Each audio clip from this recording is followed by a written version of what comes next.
Hello guys, welcome to Ayurveda insight channel. आज आपण अष्टांग हृदयमधला प्रथम अध्याय बघणार आहोत, ज्याचं नाव आहे आयुष्कामीय अध्याय. तर आपण हा अध्याय 3 पार्ट्समध्ये डिवाइड करू. तर सर्वप्रथम आपण हा पार्ट 1 व्हिडिओ बघणार आहोत, त्याच्यानंतर पार्ट 2 आणि पार्ट 3 बघण्यात येईल. तर सर्वप्रथम आपण आयुर्वेदाचा उपदेश पाहू. तर श्लोक काय म्हणतो? आयु कामय मानेन धर्मार्थ सुख साधना आयुर्वेद उपदेशेषु विधेयः परमादरः. या श्लोकाचा अर्थ काय आहे? तर अर्थ धर्म सुख यांची प्राप्तीचे जे साधन असलेल्या आयुष्याची जो इच्छा करतो, त्याने आयुर्वेदाच्या उपदेशांचा आदर केला पाहिजे असं सांगण्यात आलं आहे. तर आपण आयुर्वेद म्हणजे काय? तर आयुर्वेद म्हणजे की आयुष्याचा वेद, म्हणजे जीवनाचे सखोल ज्ञान ज्यात आहे त्याला आयुर्वेद म्हणतात. जीवनाविषयी इतके सखोल विचार ज्या शास्त्रात केले आहे, त्या शास्त्राचं जर आपण उपदेशाचे पालन केले तर आपल्याला निश्चितच उत्तम दर्जाचं जीवन मनुष्यास प्राप्त होतो. अशा प्रकारे हा आयुर्वेदाचा उपदेश सांगण्यात आला आहे. तर आपण आता आयुर्वेदाचं अवतरण हे पाहूया.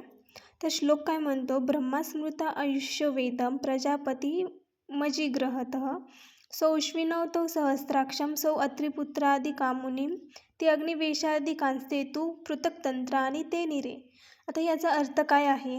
याचा अर्थ असं सांगितलं आहे की या आयुष्याच्या शास्त्राचे म्हणजे की आयुर्वेदाचे ब्रह्मदेवाने स्मरण केले.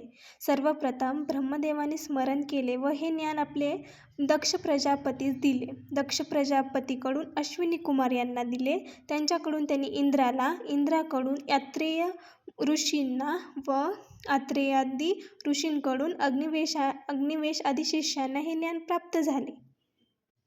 अग्निवेशादी शिष्यांनी या ज्ञानावर आपल्या आधारित स्वतंत्र ग्रंथाची रचना केली.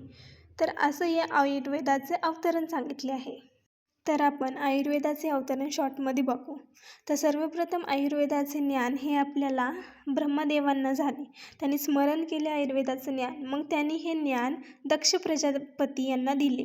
त्याच्यानंतर त्यांनी अश्विनी कुमार, त्यांनी मग परत इंद्रदेवांना, त्याच्यानंतर आत्रेय आदी महर्षींना त्यांनी ते ज्ञान मग अग्निवेश आदी शिष्यांना दिले.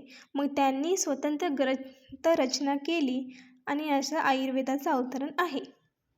तर आता आपण ग्रंथरचना बघू. तर ग्रंथरचनामध्ये हा श्लोक काय सांगतो?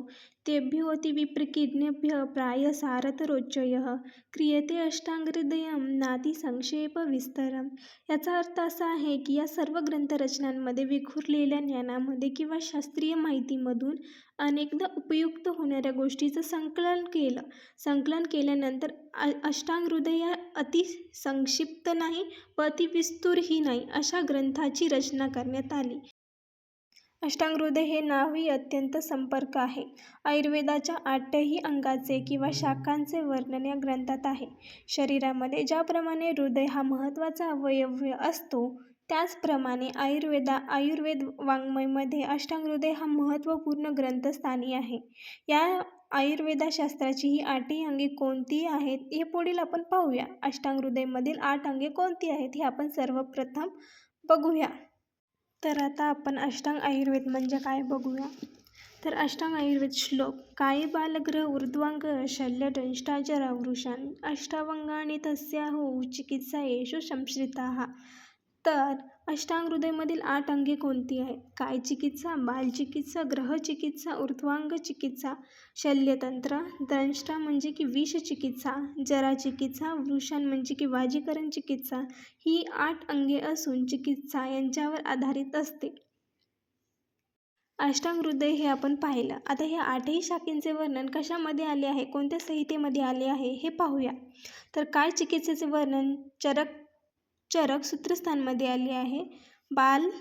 बालचिकित्सेचं काश्यप संहिता, ग्रहचिकित्सेचं अर्थवेद किंवा शुश्रुत संहिता आणि तसेच ऊर्ध्वांग चिकित्सेचं नियमी संहिता किंवा शुश्रुत संहिता, शल्याची शुश्रुत संहिता, दंष्टा, जरा आणि वृषण यांची आपण शुश्रुत संहिता किंवा चरक संहितामध्ये यांचं वर्णन केलेलं आहे.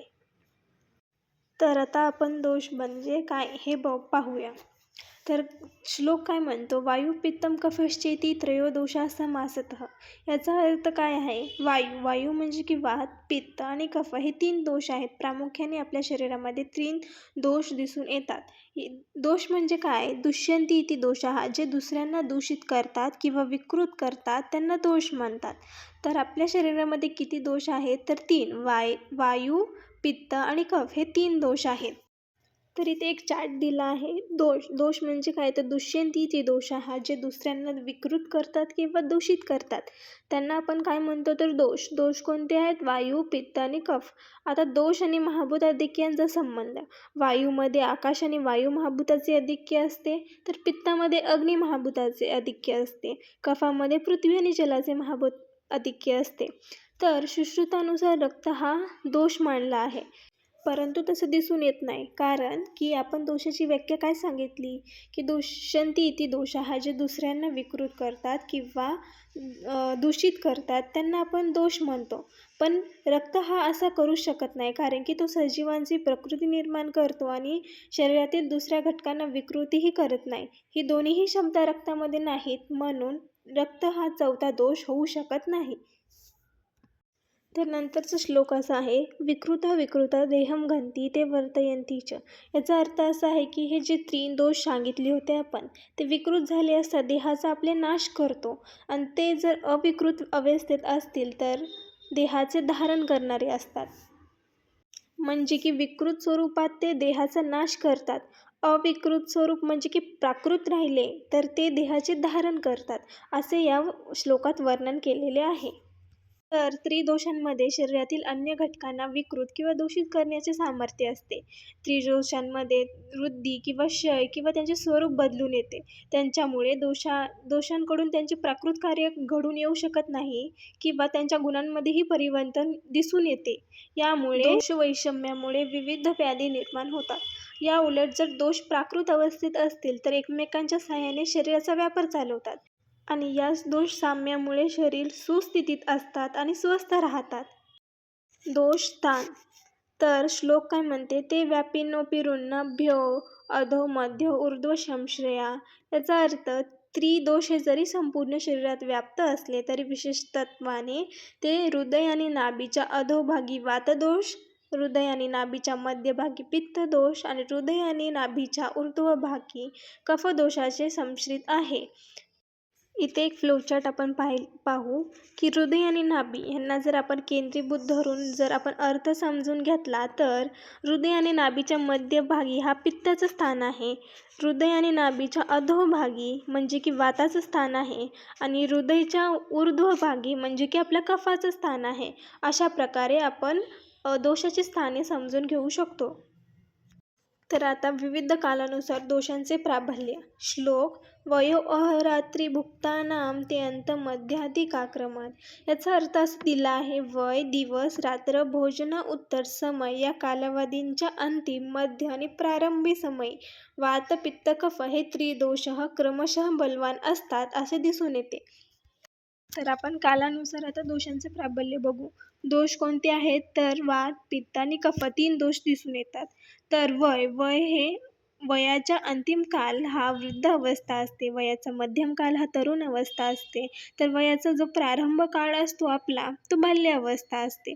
तर त्याच्यानुसार आपण दोषांचे प्राबल्य बघून येऊ आपण. तर वातदोष, तर वयाचा अंतिम काळ जो असतो तो वृद्ध अवस्था असते, यामध्ये वातदोष बलवान असतो. वयाचा मध्यकाल हा तरुण अवस्था असल्यामुळे त्याच्यामध्ये पित्तदोषाचे आपल्याला अधिक्य दिसून येते. तर वयाचा प्रारंभ काळ हा बाल्य अवस्था असल्यामुळे तर लहान मुलांमध्ये आपल्याला जास्तीत जास्त कफाचं अधिक्य दिसून येते. हे तर पाहिलं आपण वयानुसार. वृद्धावस्थेमध्ये वात, मध्य अवस्थे किंवा तरुण अवस्थेमध्ये पित्त, बालक अवस्थेमध्ये कफाचं प्राबल्य दिसून येते. तर आपण आता दिवसाच्या प्रमाणे पाहूया.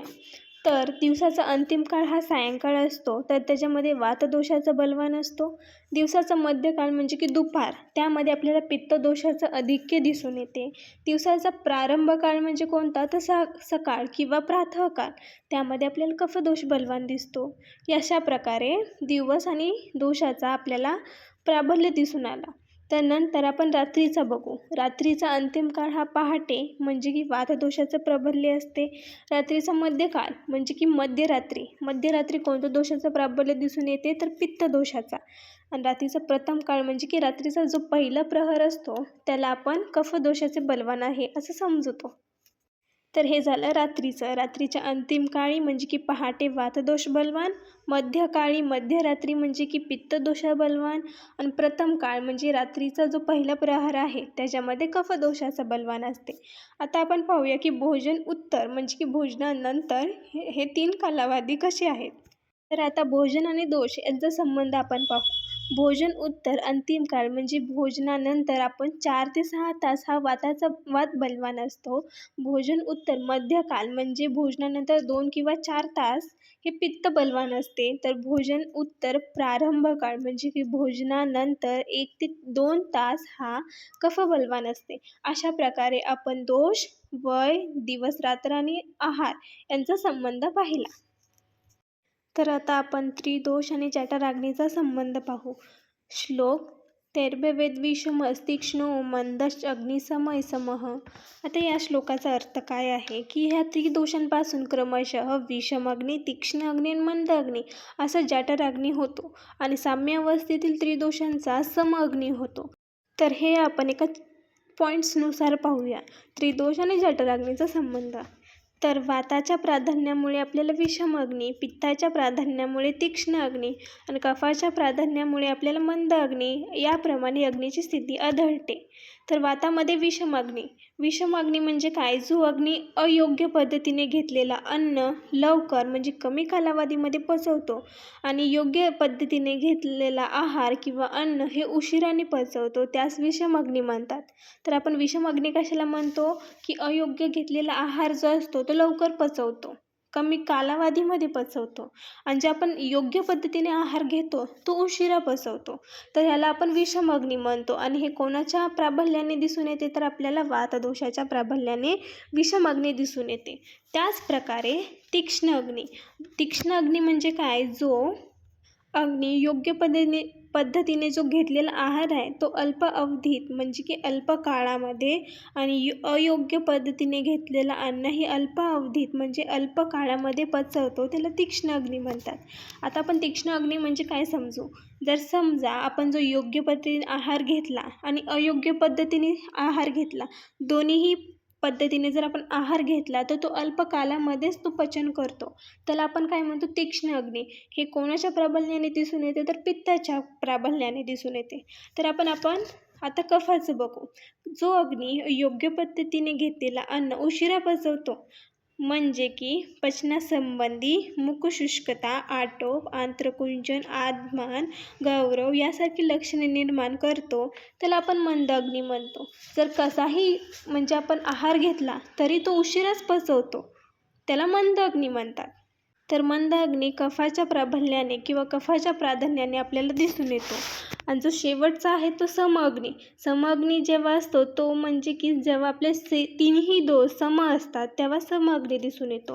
म्हणजे काय, जो अग्नी योग्य पद्धतीने घेतलेल्या अन्नाचे योग्य पद्धतीने पचन करतो त्याला आपण सम अग्नी म्हणतो. जेव्हा तिन्ही दोष साम्य अवस्थेत असतात तेव्हा अग्नीसुद्धा काय असतो, सम असतो. अशा प्रकारे जठराग्नी आणि त्रिदोषाचा संबंध दिसून येतो आपल्याला. त्रिदोष आणि कोष्ठ संबंध. श्लोक कोष्ठो क्रूरो मृदो मद्यो मद्यस्यातय समैर अपि. आता ह्याचा श्लोकाचा अर्थ असा आहे की दोष प्राबल्यानुसार आपल्याला जे क्रमशः दिसते क्रूर, मृदू आणि मध्य असते, तसेच जर समदोष असतील तर त्याच्यामुळे कोष्ठसुद्धा मध्य असते. तर आपण याचं एक्सप्लेनेशन पुढच्या स्लाईडमध्ये बघू. त्रिदोष आणि कोष्ठाचा संबंध आहे. जर क्रूर कोष्ठमध्ये वाताचं प्राधान्य असते तर क्रूर कोष्ठ म्हणजे काय, जर मध्यम शक्तीच्या रेचकाने विरेचन कमी प्रमाणात होतो त्याला आपण क्रूर कोष्ठ म्हणतो. मृदू कोष्ठ पित्त प्राधान्य, मध्यम शक्तीच्या रेचकाने विरेचन अधिक प्रमाणात दिसून येते तेव्हा आपण मृदू कोष्ठ म्हणतो. आणि मध्यम कोष्ठ म्हणजे की कफाचे प्राधान्य असते, मध्यम शक्तीच्या रेचकाने विरेचन योग्य प्रमाणात होतो. समदोषांमुळे आपल्याला योग्य विरेचन दिसून येते. तर समदोष मध्यच आपल्याला हे दिसते काय की कोष्ठ. समदोषाचा पण कोष्ठ कोणता असतो, मध्य असते. तर त्रिदोष आणि प्रकृतीचा संबंध. श्लोक. शुक्रार्थवस्थ जन्मादौ विषिणे व विषिक्रिमे तेष तिस्र प्रकृतयो हीन मध्योत्तमा पृथक् समधातु समस्तासु श्रेष्ठ निंद्या द्विदोषजा. आता या श्लोकाचा अर्थ असा आहे की जेव्हा शुक्र आणि अर्थ यांचा जेव्हा संयोग होत असतो त्यावेळेस आपल्याला त्रिदोषांपासून जन्माचा आधीच म्हणजे की गर्भधारणच्या समयी ह्या तिन्ही दोषांमुळे आपल्याला प्रकृती निर्माण होत असते. ती क्रमशः हीन, मध्यम आणि उत्तम दर्जाची असते. तर आपण हे पाहूयात. जर प्रकृती ही कोणती असते तर वातज, पित्तज आणि कफज. वात प्रकृती ही हीन दर्जाची असते, पित्त प्रकृती ही मध्यम दर्जाची असते, तर कफ प्रकृती उत्तम दर्जाची असते. तर श्लोकामध्ये असं सांगण्यात आलं आहे की द्विदोष ही प्रकृती ती निंद्य प्रकृती आहे आणि जी त्रिदोष समदोषाची आहे ती श्रेष्ठ असते, त्याला समप्रकृती म्हणतात. आपल्याला काय सांगण्यात आलं आहे की प्रकृती हे 3 आहेत, वातज, पित्तज आणि कफज. त्याच्यामध्ये वातज ही हीन आहे, पित्तज मध्य, कफज उत्तम. तसंच प्रकारे द्विदोष प्रकृती जर असेल तर ती निंद्य प्रकृती आहे. आणि जर त्रिदोष म्हणजे की जर तिन्ही दोष सम असतील तर ते श्रेष्ठ असते, त्यालाच आपण समप्रकृती असं म्हणतो. तर हा झाला आपल्या त्रिदोष आणि प्रकृतीचा संबंध. तर हे आपण टेबलनुसार पाहू. वातामध्ये आपण हीन प्रकृती सांगितली आहे, पित्तामध्ये मध्यम, कफामध्ये उत्तम. द्विदोषच असेल तर निंद्य आणि त्रिदोष असतील तर आपल्याला सम दिसून येते. ती जी त्रिदोषाची असते ती समप्रकृती असते, ती श्रेष्ठ मानली आहे. त्रिदोषांचे हे संपूर्ण वर्णन तक्त्या स्वरूपात आपण पुढील पाहूया. तर वय. आता आपण ह्या पहिल्या टेबलमध्ये काय दिलं आहे की दोष प्राधान्य, मग दुसऱ्या टेबलमध्ये वात प्राधान्य, पित्त प्राधान्य आणि कफ प्राधान्य. तर आपण हे सर्व एका टेबलमध्ये आपण दिलेलं आहे, तर आपण हे पाहू शकतो. तर आपण या पार्ट 1मध्ये आपण पहिले जे 10 श्लोक्स आहेत त्याचं आपण एक्सप्लेनेशन केलेलं आहे. त्याच्यानंतर जे आपण 2 पार्टमध्ये वर्णन केलेलं आहे, याच्यामध्ये एकूण 30 श्लोक आहेत. तर आपण प्रत्येक पार्टमध्ये 10-10 श्लोकाचं वर्णन करणार आहोत. तर थँक्यू. असं सपोर्ट करत राहा आणि माझ्या चॅनलला सबस्क्राईब करा. थँक्यू.